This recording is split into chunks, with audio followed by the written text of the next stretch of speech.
The ways of the spirit. What points ascending nature to her goal? 'Tis not man's lame transcribing intellect with its carved figures, rigid and erect, but the far subtle vision of his soul. His instruments have served his weakness well, but they must change to tread the paths of fire that lead through his calm self immeasurable to the last rapture's incandescent spire.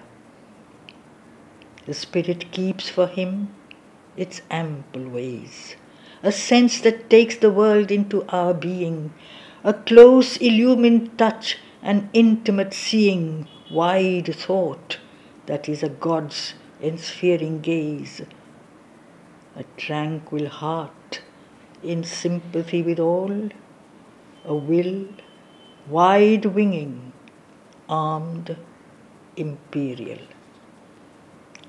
The ways of the spirit, too, aroused from matter's sleep, when nature strove into the half-lights of the embodied mind, she left not all imprisonment behind, but trailed an ever-lengthening chain, and the love of shadows and half-lustres went with her.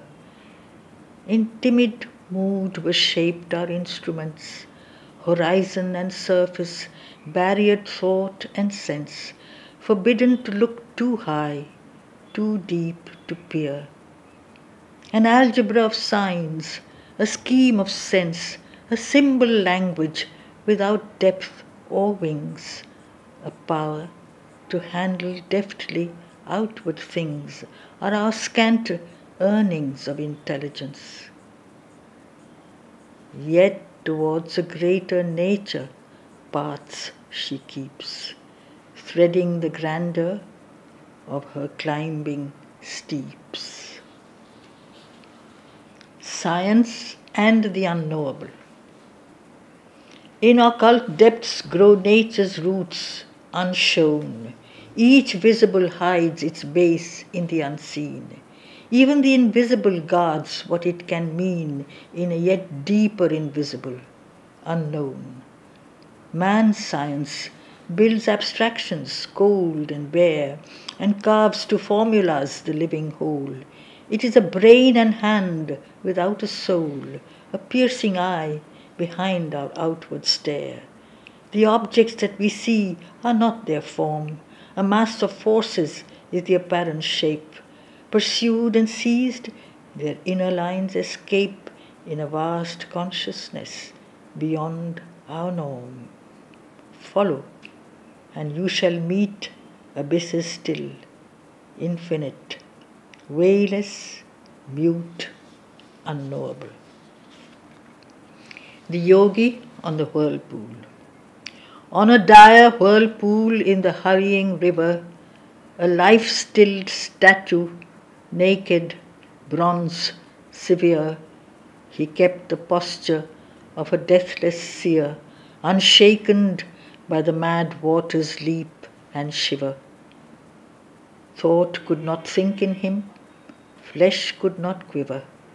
The feet of time could not adventure here.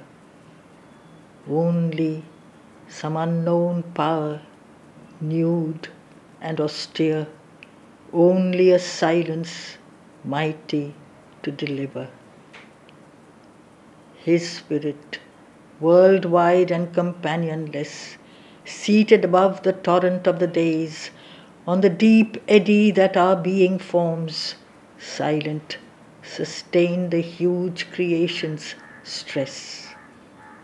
Unchanged, supporting nature's rounds and norms, immobile background of the cosmic race. The kingdom within. There is a kingdom of the spirit's ease. It is not in this helpless swirl of thought, foam from the world's sea or spray whispers caught, with which we build mind's shifting symmetries.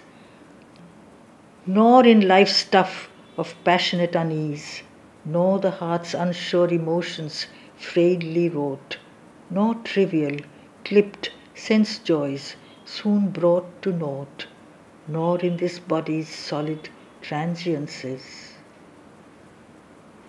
Wider behind than the vast universe, our spirit scans the drama and the stir, a peace, a light, an ecstasy, a power waiting at the end of blindness and the curse that veils it from its ignorant minister, the grandeur of its free, eternal hour.